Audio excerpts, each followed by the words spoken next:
Hey, and welcome. Today I'm participating in a food storage recipe collab put on by Heidi at Rain Country and Mary at Mary's Nest.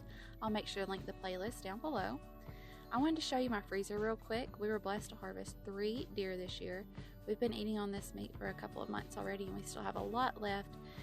We've got some cube steaks, some tenderloin, a lot of ground meat because that's what we use the most of.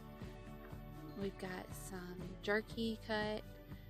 This freezer right here, this full freezer of meat, makes my mama heart very, very happy. It makes meal planning, grocery shopping, and just cooking dinner for my family in general much, much easier. Today we're going to be doing a pasta bake. These are the other ingredients you'll need aside from a pound of ground meat.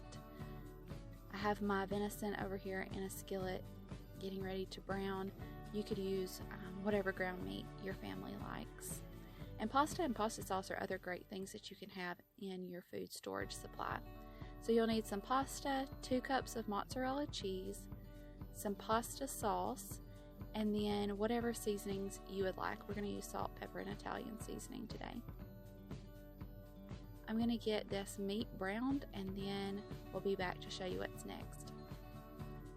Alright, I'm going to add in my pasta sauce. I also added in about a 1/4 cup of water. I don't think I showed that. Pasta sauce is another one of those things that we like to make homemade. I just didn't have any on hand. We can get fresh tomatoes. We love to can or even just freeze pasta sauce. I put my pasta in the water. It had a little bit of oil and salt. Then I added in my seasonings. I put about a 1/4 teaspoon of salt and pepper and probably about 1/2 tablespoon of the Italian seasoning. We're just going to cook our pasta to al dente, maybe even a little less because it's going to cook some in the oven as well.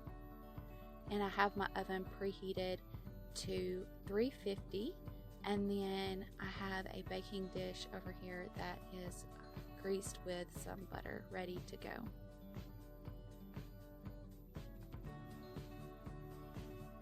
Alright, I drained my pasta and I put that in with the sauce and the meat, and I put about 1/2 cup of that cheese in there. We're going to mix this together and put it in our baking dish. Alright, here it is. I put the rest of that cheese on top, and then I ended up sprinkling a little more Italian seasoning on it. We're going to put it in our oven for about 25 minutes. And here it is, all nice and bubbly when it came out. This right here is a crowd pleaser. My entire family loves this. It's a very affordable meal, and it's made with a lot of things that you can just keep on hand to have in a pinch. I hope y'all enjoyed. Make sure you subscribe, and I will see you all later.